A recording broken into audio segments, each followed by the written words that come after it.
इस बात पर इनकार नहीं किया जा सकता कि भारत में नृत्य की जड़ें प्राचीन परंपराओं में है। इस विशाल देश में नृत्य की विभिन्न विधाओं ने जन्म लिया है। प्रत्येक विधा ने विशिष्ट समय और वातावरण के प्रभाव से आकार लिया है। शास्त्रीय नृत्य कई विधाओं को पेश करता है, जिसमें से प्रत्येक का संबंध देश के विभिन्न भागों से है। प्रत्येक विधा किसी विशिष्ट क्षेत्र से संबंधित है। शास्त्रीय नृत्य का उल्लेख नाट्य शास्त्र में मिलता है, जो कि भरत मुनि द्वारा किया गया। शिव की नटराज मूर्ति शास्त्रीय नृत्य का प्रतीक है। दोस्तों, अगर आप भी एक एस्पिरेंट हैं तो आपको जरूर पता होगा कि शास्त्रीय नृत्य एवं उसके कलाकार किसी भी एग्जाम्स के लिए कितना महत्वपूर्ण है। आज के इस वीडियो में हम जानेंगे शास्त्रीय नृत्य एवं उनके कलाकारों के बारे में। और हाँ, अगर अभी तक आपने हमारे चैनल को सब्सक्राइब नहीं किया है तो मत करना। वीडियो को देखने के बाद अगर ये आपके लिए उपयोगी साबित हो तो मेरी विनती है आपसे कि सब्सक्राइब जरूर करना। और एक बात मैं आपको बता दूं, अगर आपने आज की ये वीडियो मन से यानी ध्यान से अगर देख लिया तो किसी भी एग्जाम्स में 2 से 4 नंबर आपका फिक्स है। और आपको ये भी पता होगा कि कॉम्पिटिटिव एग्जाम्स के लिए 1 नंबर भी कितना मायने रखता है। पहला, भरतनाट्यम, जो कि तमिलनाडु राज्य में किया जाता है। दूसरा, कथकली, जो कि केरल राज्य में किया जाता है। तीसरा, मोहिनीअट्टम, ये भी केरल राज्य में ही किया जाता है। चौथा, कुचिपुड़ी, यह आंध्र प्रदेश राज्य में किया जाता है। पांचवा, ओडिसी, ये ओडिशा राज्य में किया जाता है। छठा, कथक, ये उत्तर प्रदेश का शास्त्रीय नृत्य है। सातवां, मणिपुरी, यह मणिपुर का शास्त्रीय नृत्य है। और आठवां, सत्रिय, यह असम का शास्त्रीय नृत्य है। भरतनाट्यम, इस नृत्य शैली की खास विशेषताएं नायक नायिका प्रसंग पर आधारित पदम और कविताएं हैं। भरतनाट्यम भारत के प्रसिद्ध नृत्यों में से एक है तथा इसका संबंध तमिलनाडु राज्य से है। भरतनाट्यम को भारत का सबसे प्राचीन नृत्य माना जाता है। इस नृत्य को तमिलनाडु में देवदासियों द्वारा विकसित व प्रसार किया गया था। इसके मुख्यतः 3 अंग हैं। पहला, नाट्य, इस अंग में नृत्य के माध्यम से कलाकार कथा कहता है। दूसरा, नृत्य, इस अंग में तालों का प्रयोग होता है। तीसरा, नृत्य, यह नृत्य और नाट्य का मिश्रण है। तिल्लाना शब्द भरतनाट्यम से ही संबंधित है। इसके प्रमुख कलाकार यामिनी कृष्णमूर्ति, सोनल मान सिंह, रुक्मणी देवी अरुंडल, लीला सैमसन, मृलानी साराभाई, वैजंती माला, मीनाक्षी श्रीनिवासन, मल्लिका सरकार, आनंद शंकर जयंत, मल्लिका साराभाई, पदम सुब्रमण्यम। कथकली, दुनिया भर में मशहूर कथकली की भव्यता ने केरल को काफी प्रसिद्ध दिलाई। यह महान नृत्य कला शैली 300 वर्ष से भी अधिक समय पहले केरल के तटों पर उद्भव हुआ। इसमें भक्ति, नाट्यता, नृत्य, संगीत, वेशभूषा और श्रृंगार के समन्वय से दर्शकों के लिए एक देवी अनुभव का सृजन होता है। इसके प्रमुख कलाकार सदानंद कृष्णकुट्टी, आनंद शिवरामन, उदय शंकर, कृष्ण नायर, मृणालिनी साराभाई, जो कि भरतनाट्यम की भी कलाकार है।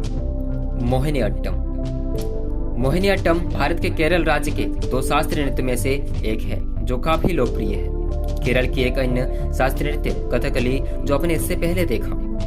मोहिनीअट्टम नृत्य शब्द मोहिनी से बना है। मोहिनी रूप हिंदुओं के देव भगवान विष्णु ने धारण इसलिए किया था ताकि बुरी शक्तियों के ऊपर अच्छी ताकतों की जीत हो सके। इसके प्रमुख कलाकार भारती शिवाजी, रागिनी देवी, हेमा मालिनी, श्रीदेवी, कलामंडलम कल्याणी अम्मा, संतराव जयप्रभा मेनन, डॉक्टर सुनेदा नायर, कलामंडलम हेमवती पवित्रन। कुचिपुड़ी, कुचिपुड़ी भारत की प्रसिद्ध नृत्य शैली है। यह पूरे दक्षिण भारत में प्रसिद्ध है। इस नृत्य का नाम कृष्णा जिले के द्विवे तालुक में स्थित कुचिपुड़ी गांव के ऊपर पड़ा। यहाँ के रहने वाले ब्राह्मण इस पारंपरिक नृत्य का अभ्यास करते थे। इसके प्रमुख कलाकार यामिनी कृष्णमूर्ति, राधा रेड्डी, राजा रेड्डी, मल्लिका साराभाई, स्वप्न सुंदरी, चिता कृष्णमूर्ति, लक्ष्मी नारायण शास्त्री, हलीम खान, अपर्णा सतीशन।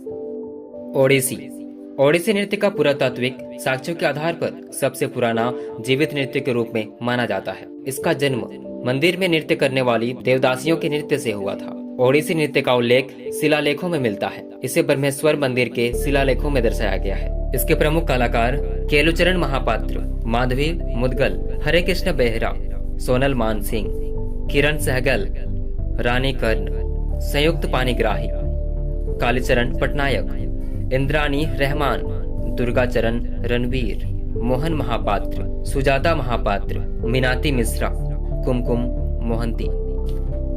कथक नृत्य उत्तर भारतीय शास्त्रीय नृत्य है। कथा कहे सो कथक कहलाए। कथक शब्द का अर्थ कथा को नृत्य रूप से कथन करना है। प्राचीन काल में कथक को कुशीलव के नाम से जाना जाता था। यह बहुत प्राचीन शैली है क्योंकि महाभारत में भी कथक का वर्णन है। मध्यकाल में इसका संबंध कृष्ण कथा और नृत्य से था।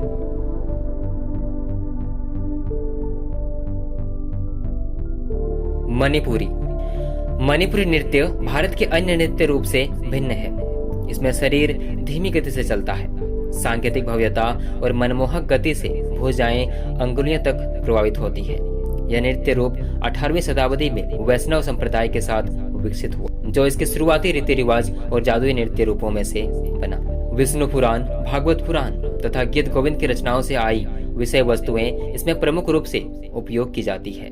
इसके प्रमुख कलाकार झावेरी बहनें, दर्शना, नयना, सुवर्णा, रंजना, ये 4 बहनें इस नृत्य में उत्कृष्ट हैं।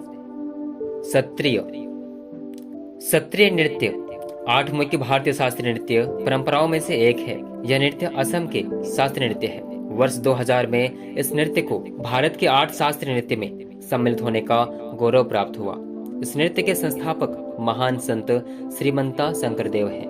इसके प्रमुख कलाकार श्रीमंत शंकरदेव, शारदीय सैकिया, गुरु जतिन गोस्वामी, प्रभात शर्मा, प्रदीप चलीहा, ललित ओझा, परमानंद बरबयान, मनिक बरबयान, गहन चंद गोस्वामी। आशा करता हूँ आज की ये वीडियो आपको अच्छी लगी होगी। और अगला वीडियो किस टॉपिक पर बनाऊं आप हमें कमेंट करके बता सकते हैं।